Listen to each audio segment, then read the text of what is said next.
Is SAFe good? Is SAFe agile? What are SAFe's strengths, weaknesses? Welcome to Scaling with Agility, where typically I, Yuval, your host, explore the nuances of scaling without the process team. Today I have a special episode for you. A while ago, Ryan Ripley and I recorded Breaking the SAFe, a series of videos that dissect, deconstruct SAFe, tackling some of the fear, uncertainty, and doubt that people spread about it, some of the perceived notions about it, and me as a SAFe fellow, SPCT, but also a professional Scrum Trainer, trying to provide some of the rationale, some of the intent, trying to explain some of the different choices, as well as challenge some of the different choices that SAFe is making. If you don't have time to watch the full season, here's an overview of the highlights. This audio overview was AI-generated using Notebook11. Check it out. Right, so today we're doing a deep dive on scaling agile. Okay. And specifically, we're going to be looking at SAFe. Okay. Yeah, so the Scaled Agile Framework. Right. And we're going to be looking at it through the lens of a couple different agile experts. Yeah. Namely, Yuval and Ryan Ripley. Right. And we're going to be kind of looking at their takes on it. Yeah. What's interesting about SAFe is that it's something that's like, it's everywhere. Yeah. You know, we see it in a lot of different companies. It's very popular. Yeah, very, very popular. Yeah. But it's also something that's very hotly debated, I would say, within agile circles. It is. Yeah. It's one of the things that I think people have very strong opinions about one way or the other. For sure. For sure. And I think that's what makes it so interesting to talk about. Right? Is it really agile or is this just waterfall? Yeah, it's this rebranded waterfall, like a lot of people like to say. Oh, yeah.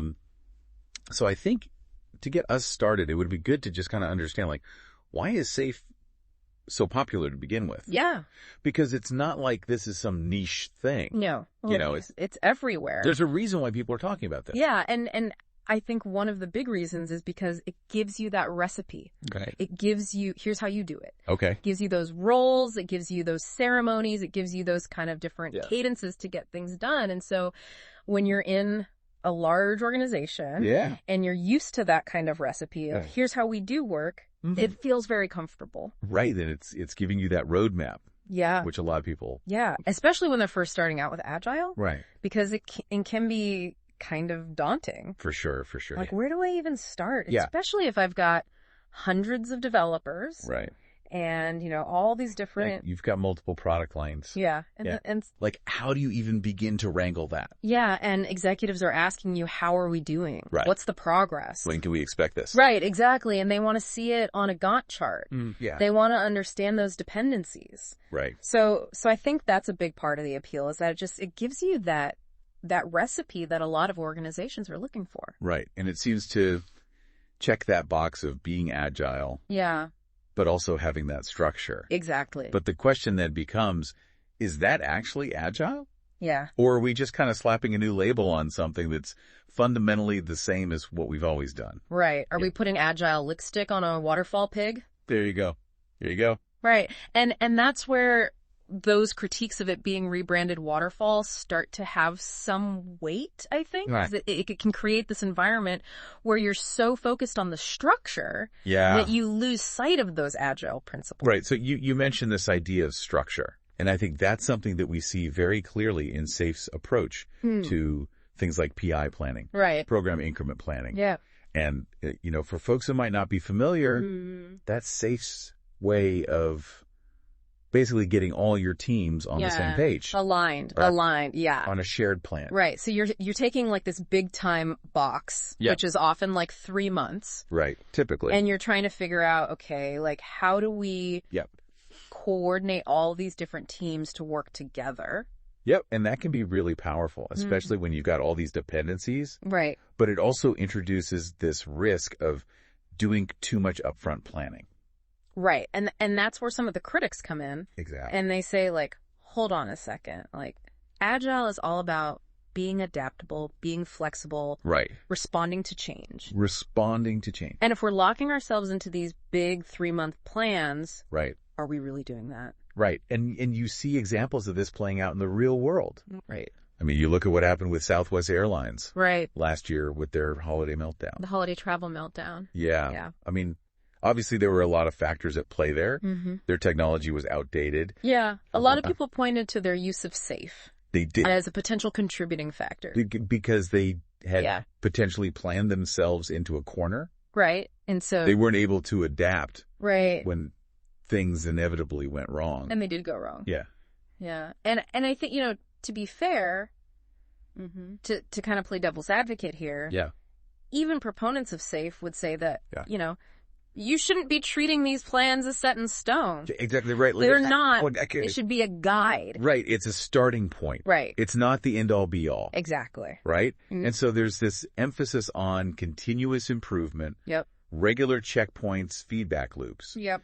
But I think it's all about that inspect and adapt. It is. Yeah. That's core to Agile. And SAFe at least says that they're trying to embrace that as well. Right. So it's just a matter of, are you using it the way it's intended to be used? Right. And how much of that is, realistic in practice? Exactly. Right. Because you can have all the mechanisms in place. Yeah.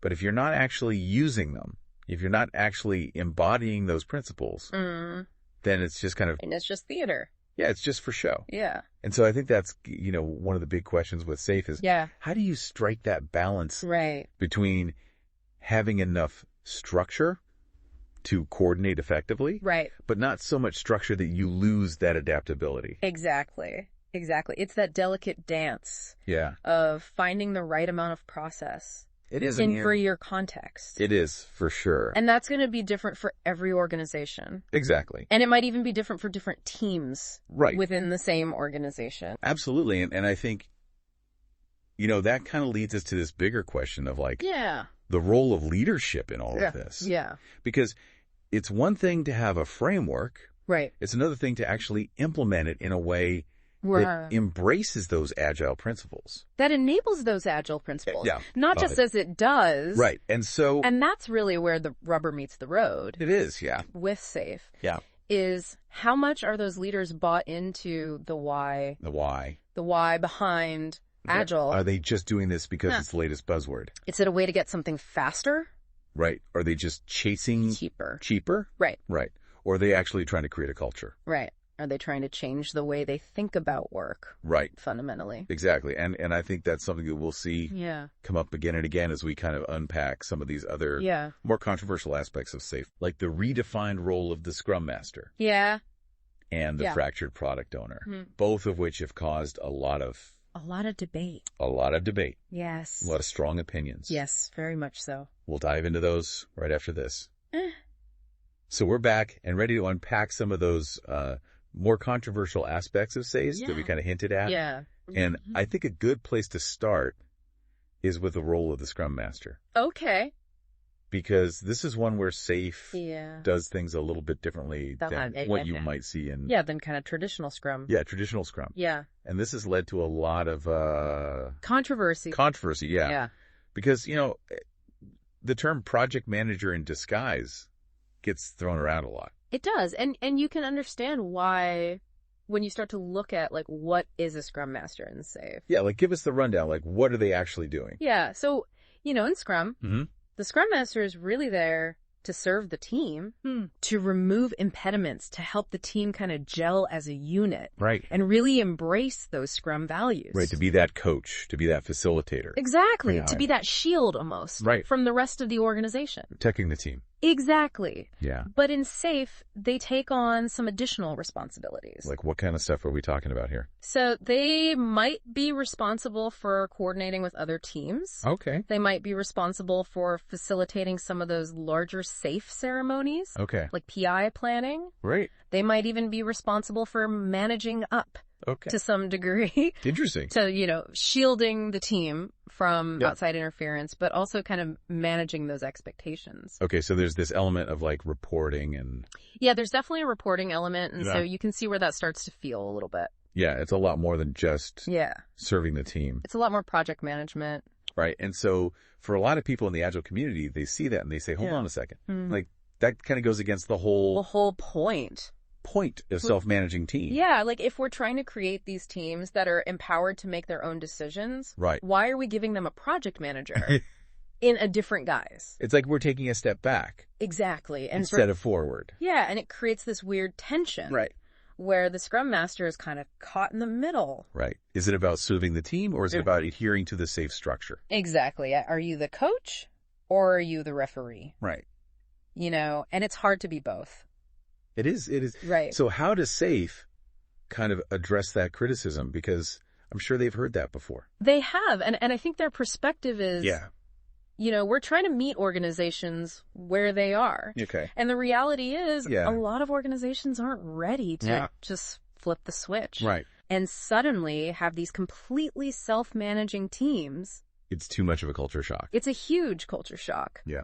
And so they see this as kind of a stepping stone. Okay. Like, we're going to give you this role that might feel familiar and might have some of those traditional management responsibilities. Right. But over time, okay, the goal is to coach those Scrum Masters. Okay. To step back. Right. To empower the teams and to really embody that servant leader approach. So it's like a gradual kind of evolution. It's supposed to be an evolution, not a revolution. Okay. I can see that. Yeah. But I can also see how that could easily backfire. Oh, absolutely. You know, like if you've got... Yeah, if you've got someone who's more comfortable in that command and control mode, exactly, it's very easy to just revert back to that. Yeah, and that's a valid concern. Right. Right? And it just highlights the importance of having the right training. The right guidance, the right support with those Scrum Masters. Otherwise, you're just reinforcing those old habits. Right, exactly. Yeah. It's not enough to just like check the boxes and say, oh yeah, we're doing safe. Now we're agile. We're good. We're good. Right. Like you have to actually do the work. Do the work. Yeah. And that requires a real understanding of the principles behind it. And a willingness to challenge the status quo. And this is something that we see come up again when we start talking about SAFE's approach to product ownership. Oh, yeah. Which is another one where they've kind of gone their own way. They've kind of thrown a wrench in things. They've said, you know what, we're gonna do this differently. We're gonna shake things up. Yeah. So for folks who are familiar with Agile, you know, the product owner is like... They're the North Star. They are the North Star. They're the voice of the customer. They're the ones who are ultimately accountable for the success of the product. Exactly. But SAFE introduces this concept of like fractured product ownership. Yeah. Which sounds a little scary. It does a little bit, right? Yeah. So instead of having that one clear voice, you now have a whole chorus of product owners. You've got product owners, you've got product managers, you've got solution managers, you've got epic owners, right, all with their hands in the pot. So we've got all these different people with different titles, different levels of authority, and potentially even different priorities. Right. All kind of vying for control over the product. Yeah, and that can create a lot of confusion. Right. Like who's actually in charge here? Who is the buck stop with? Right. Right. And I think that's one of the big concerns with this fractured approach. And more importantly, I think it kind of dilutes that customer focus. Right. Which again, like if we go back to those agile principles. It's supposed to be customer centric. It is all about like, okay, who are we building this for? What are their needs? What are their pain points? Right. How do we deliver value to them? Yeah. Are we solving their problem? Are we building the right thing? But when you have so many layers between... It's lost to. The team... It's so easy to get lost in translation. And the customer. Yeah. It's very easy for that message to get muddled along the way. Yeah, absolutely. So how does SaferGo address that? Because that seems like a pretty big... Yeah, it's a big one. And I think... A pretty valid criticism. It is. And I think their response is, you know...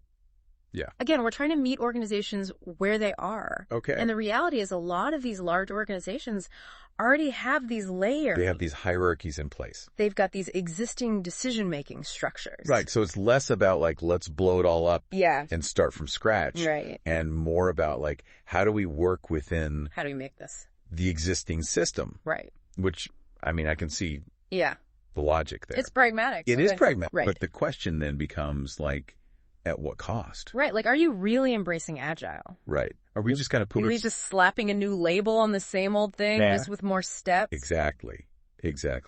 And I think that's something. And that's the thing that's hard to answer. It is. Because it's context dependent. It is very context dependent. Every organization is going to be different. And it's something that, you know, anyone who's considering SAFE really needs to kind of grapple with. Yeah, you really need to understand. Like, what are we trying to achieve here? What are your goals? Right, and how does this framework... Is this the right tool? help or hinder those Works goals. for the job. Because it's a tool. It's not a magic bullet. It is absolutely a tool. And like any tool, it can be used effectively or it can be used ineffectively. It can be misused. It can be misused. Absolutely. So I think that's a good place to kind of start wrapping things up. Yeah. You know, as we've been talking about SAFE, it's a powerful framework. It's very comprehensive. It's got a lot of different components. Yeah, there's a lot to it. It can be really helpful. It can be. For organizations that are trying to scale agile. Especially if you're in that environment where you need some of that structure. Yeah. You need that recipe. Right, where you need to be able to kind of point to something and say, yeah, here's how we're doing it. This is agile. This is agile. We've got the certifications to prove it. Yeah, we've got the training. We've got the certifications. We're doing the thing. We're doing the thing. Yeah. But it's important to remember that it's not just about right. checking the boxes. Yeah. It's not about just going through the motions. It's not about just like putting on the SAFE hat. Yeah. And suddenly everything's better. And assuming that that's going to solve all your problems. Right. It's about the mindset. It's about understanding the principles. Yeah. Being willing to challenge the status quo. Challenging those assumptions. And continuously learning and adapting. Continuous improvement. Yeah, because that's what agile is all about at its core. That's the heart of it. And if you're not doing that... yeah, if you're not living and breathing that... then it doesn't really matter. Yeah, it doesn't matter what framework you're using. It doesn't matter what certifications you have. Right. It's not going to magically transform your organization. It's not a silver bullet. So as you're out there navigating the world of scaling agile... yeah. keep exploring. Keep asking those questions. Keep learning. Keep experimenting. Don't be afraid to try something new. And most importantly, keep those agile principles close at hand. Those are your guiding lights. They are your guiding lights. Yeah. And they'll help you find the path. They'll keep you on the right track. That works best for you. Absolutely. So with that, I think we'll wrap it up there. Sounds good. Thanks for joining us for this deep dive on SAFE. Thanks for having me. Until next time, keep on agiling. Keep on